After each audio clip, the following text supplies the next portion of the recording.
Ladit wrote La Wirwadi, all the prime ministers who are gathered here from the different Luo communities, our religious and spiritual leaders, Bishop Ochola, Bishop Godfrey Loam, Sheikh Khalil, and Father David Opiru, and others who I may not have seen, and the organizers, all protocol observed. I am not going to be giving you a keynote address, in part because the entire concept, the initiative, is very, very new to me. It's a couple of days old. So one cannot give a keynote address based on knowledge of a couple of days. I myself am eager to hear more about the thinking behind this initiative, what kind of organization, what kind of purposes, and so on. So what I thought I would do instead is simply share with you briefly some very schematic remarks about the Luo communities. First, I say Luo communities, not Luo community, because there are several communities across Africa. And what binds the Luo communities? It is clearly history, a common history, part of which the Prime Minister touched on, certain common cultural expressions, clearly language, and very important, certain character traits. I'll come to that in a moment.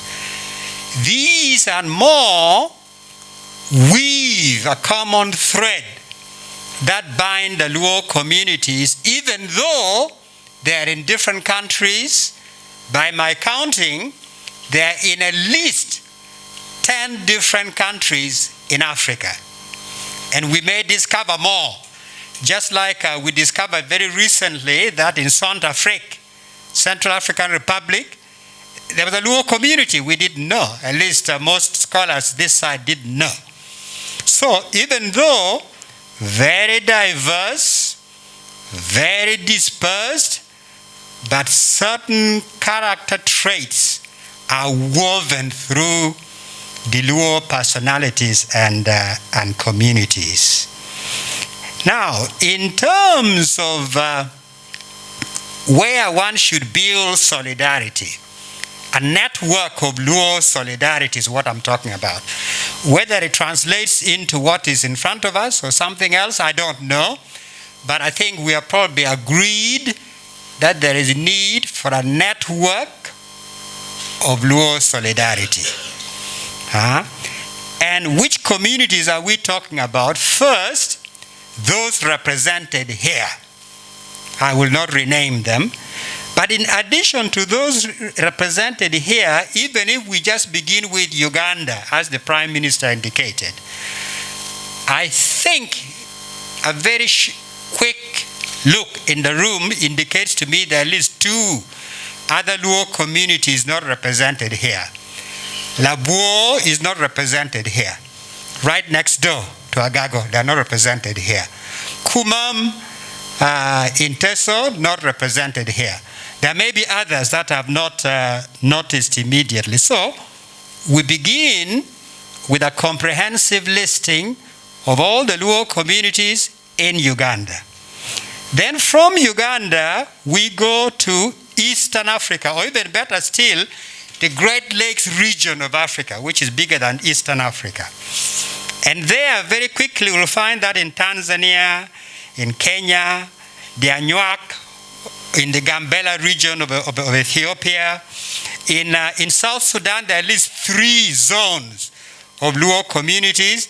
The area right adjacent to Ethiopia, part of it, extension of Gambela, you've got Luo communities there.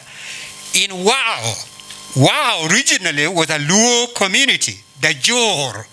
The Jor is what they now call the Luo people in the Wau area.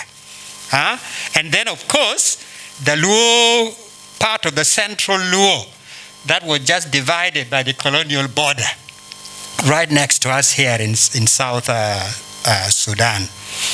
In DRC, you see, in DRC, I thought myself for a long time that the heartland of a Luo community was across the Nile in West Nile. No, how wrong I am, I discovered later when I went to DRC.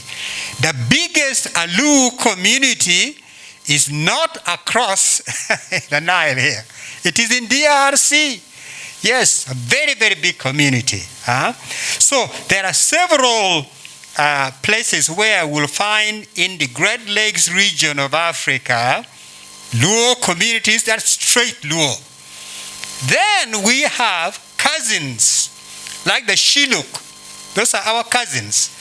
You know, we have cousins in Nigeria, we have cousins in Chad, we have cousins in various places who are very close to us. Their history, their language, their culture is very close to us. The Shilluk, when you speak, you'll pick several words which are very similar to theirs. They can understand aspect of what we are saying. So one can begin with the group which is here, make it comprehensive within Uganda, and then expand the circle and make it more comprehensive, certainly encompassing the whole of the Great Lakes of Africa. Now, let me then come to, I said I'll come in a moment to the character traits. I've spoken of history and culture and language. These are the most obvious. But every national group has certain character traits. When you are in France and you say, this is so French, there's something about the French that defines them. This is so Italian. This is so much like the German thinking. Every national group have certain things that make them stand out. It is true. It is the same with the Luo group.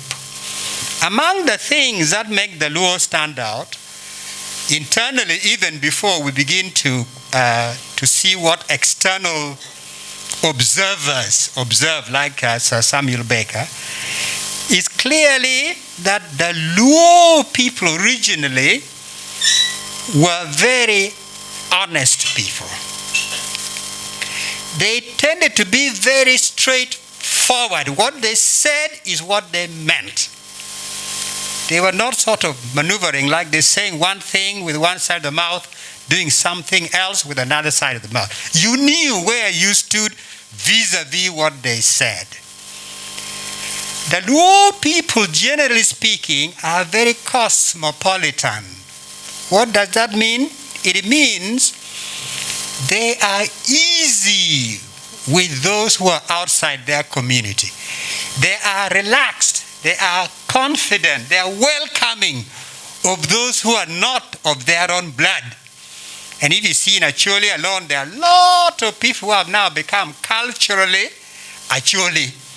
But if you pierce their skin and the blood comes out, their blood is not necessarily Luo, not necessarily Acholi, but they are now Acholi. They are part of this community. This is true when you go to the Luos of Kenya, of Tanzania, in the Tororo area, across the Nile here, that they are generally very welcoming of others. Others can integrate within their midst easily, and a lot of people have integrated in their midst. And similarly, they are at ease when they go outside their community. How else do you explain that John Okello, one of you, leads a revolution in Zanzibar? How do you explain that? Because when he went and settled in Zanzibar, he was at home. He became a Zanzibari. He had no complex and could lead a whole revolution in Zanzibar. You see this whether you go to Jinja, you go to Kampala, you go to Nairobi, various places where Luo communities are. They are very cosmopolitan. They integrate, they mix, they become part of the landscape. They are not complex and feel this is us. There are some communities which feel, no, we can't. We are just by ourselves. That is not a Luo trait. So I could go on and on, but these traits, these character traits, are very important. Are you trustworthy? Are you honest? Can you be relied upon? You know, in the palace of the Kabaka, until 1966, I think the largest non-Ganda community in the palace of the Kabaka were from the Luo community, performing various services and loyal to the teeth. The Kabaka could trust them to the end. So this is part of the Luo trait. And we need to come back to that just in a moment. Now let me say one thing about that. So on the one side, you've got these traits which are very remarkable. But on the other hand, as the Prime Minister said, we are now in a situation where a lot of these traits are disappearing. Where you are sitting in Gulu, most of what I said now is nonsensical. It is nonsensical because the character of the people around no longer reflects this. This now sounds foreign to them. They have become big liars, become big thieves, no longer honest. They will steal you at the drop of a hat. They will steal something from you. You cannot rely on them anymore. So this is a big stake, a very big stake. The Luo cannot be Luo if they lose these traits. What makes them stand apart will have disappeared. Very big issue. Then I want to say one thing about the issue of leadership. The Luo communities, wherever they are, in whichever country they happen to be located in the colonial partition, they have disproportionately been gifted with the gift of leadership. Disproportionately. If you take Makerere University alone, Makerere University was a university for Eastern and Southern Africa. People came from Malawi, from Zambia, from Botswana, all over to attend Makerere, not to speak of Kenya, Tanzania, and Uganda. And the leadership, the Guild presidency was a big deal in Eastern Africa. To be a Guild president was no small thing. And it was by election, even if there may not have been democracy in the colonial period. But at Makerere, the election of the Guild president was democratic.